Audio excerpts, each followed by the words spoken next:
ഓം നമോ ഭഗവതേ വാസുദേവായ. കൃഷ്ണ ഭഗവാനെ ഗുരുവായൂരപ്പ. സർവത്ര ഗോവിന്ദനാമ സങ്കീർത്തനം. ഗോവിന്ദ ഗോവിന്ദ. ഇന്ന് ശ്രീമദ് മഹാഭാഗവതം ചതുർത്ഥ സ്കന്ധം ധ്രുവചരിതത്തിൻ്റെ തുടർച്ചയാണ് ഇന്ന് പാരായണം ചെയ്യുന്നത്. ഭഗവാനെ കണ്ടു, ഭഗവാനെ സ്തുതിക്കുകയാണ്.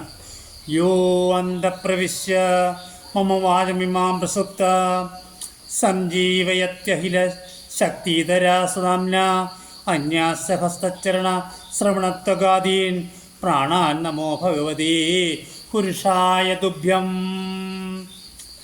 മായായ വിനികാച്ഛന്നനായി മേ വീന മായാമയനായ ദേ മായാപദേ ഹരേ മായാവര പരമാത്മനതേ നമോ നീയേകതീ നിഖിലേശ്വരായതേ നമ.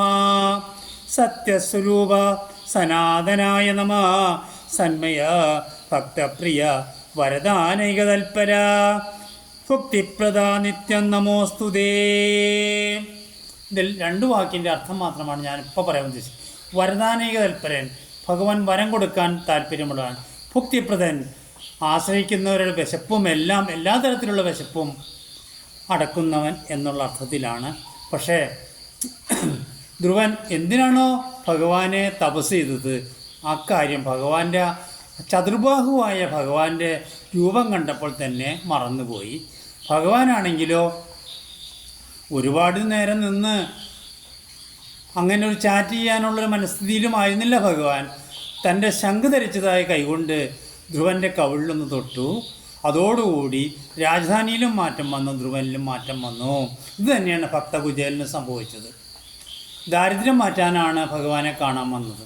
പക്ഷേ ഭഗവാന്റെ ആതിഥ്യം സ്വീകരിച്ചതോടുകൂടി എല്ലാം അദ്ദേഹം മറന്നു. പക്ഷേ കുചേലൻ ആഗ്രഹിച്ചതിനേക്കാളും കൂടുതൽ ഭഗവാൻ നൽകി എന്നുള്ളത് ഒരു സത്യം. ഇവിടെയും അത് തന്നെയാണ് സംഭവിച്ചത്. ഭഗവാനെ കണ്ടു, ഒന്നും ചോദിച്ചില്ല, സമയവും കിട്ടിയില്ല. എന്താ ഇപ്പോൾ മീഡിയക്കാർ പറഞ്ഞ മാതിരി ദാ വന്നു ദാ പോയി.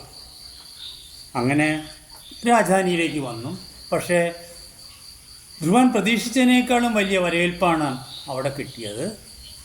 സ്വർണ്ണരഥത്തിലേറി വന്ന് അച്ഛനും രണ്ടമ്മമാരും വന്നു, സൈന്യസമേതം വന്നു. വീഥികളെല്ലാം അടിച്ചലങ്കരിച്ച് തോരണമിട്ട് അങ്ങനെ ജനങ്ങളും കൂടി ധ്രുവനെ എതിരേറ്റു.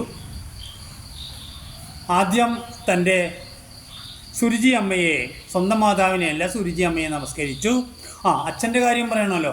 അച്ഛൻ മകനെ കെട്ടിപ്പിടിച്ച് അച്ഛനെ കണ്ണീരങ്ങോട്ട് വാർത്തിട്ട് ആ കണ്ണീര് കൊണ്ട് മകനെ അങ്ങോട്ട് കുളിപ്പിച്ചു.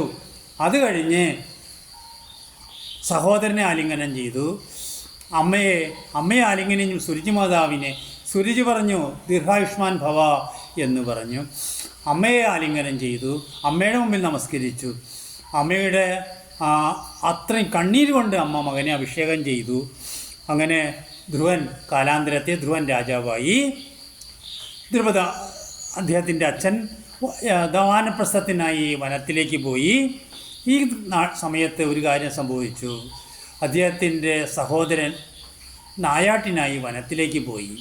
അവിടെ വെച്ച് ഒരു ദക്ഷിണമായി ഏറ്റുമുട്ടി അതിൽ മരിച്ചു. മകനെ തേടി സുരുചി മാതാവും വനത്തിലേക്ക് പോയി. അവിടെ വെച്ച് കാട്ടുതീയിൽപ്പെട്ട് സുരുചി മാതാവും മരിക്കുകയാണ്. ഈ വിവരം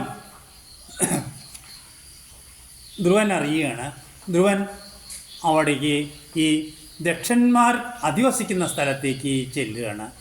ഒരാൾ ചെയ്ത തെറ്റിന് ആ ദക്ഷ സമൂഹത്തെ തന്നെയാണ് നശിപ്പിക്കാൻ നിശ്ചയിച്ചത്. അത് ഭഗവാന് ഒട്ടും തന്നെ ഇഷ്ടപ്പെട്ടില്ല. കേട്ടോളും. ഭഗവാൻ ഗരുഡാഴുനായി അവിടെ വരികയാണ്.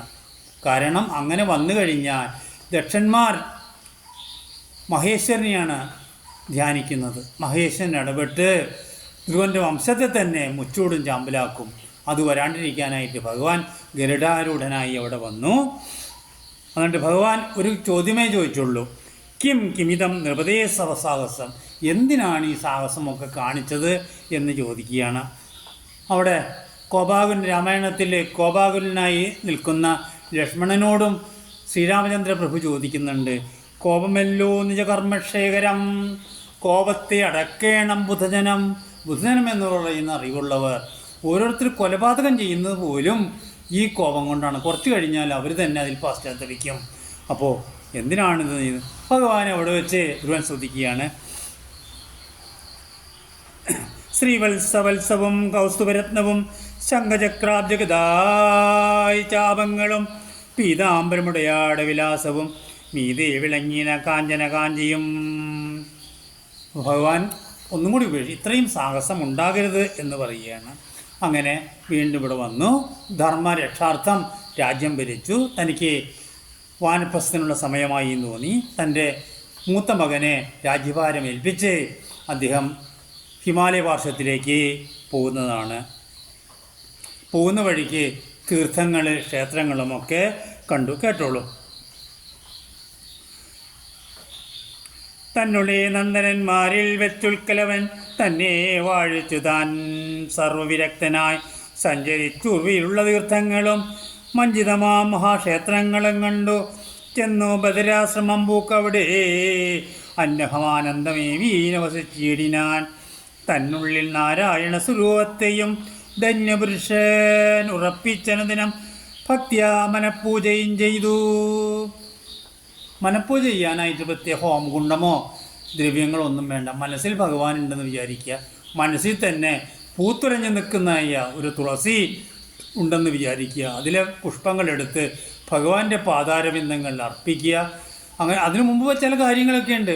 ഭഗവാനെ കുളിപ്പിക്കുക, ഭഗവാന് നല്ല വസ്ത്രങ്ങൾ ധരിപ്പിക്കുക, ഭഗവാന്റെ ആയുധങ്ങളെല്ലാം കൊടുക്കുക. അങ്ങനെ കുറേ കാര്യങ്ങളൊക്കെ ഉണ്ട്. അങ്ങനെ ചെയ്യുക. അങ്ങനെ ചെയ്ത് ഉറപ്പിച്ചു, ഭഗവാനെ ഉറപ്പിച്ചു.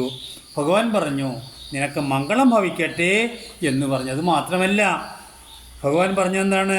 ഉന്നതമായ സ്ഥാനമാണ് ഞാൻ നിനക്ക് നൽകുന്നത് എന്ന് പറഞ്ഞു. ധ്രുവനക്ഷത്രം, നീ ധ്രുവനക്ഷത്രമായി വിരസത്തിട്ടെ.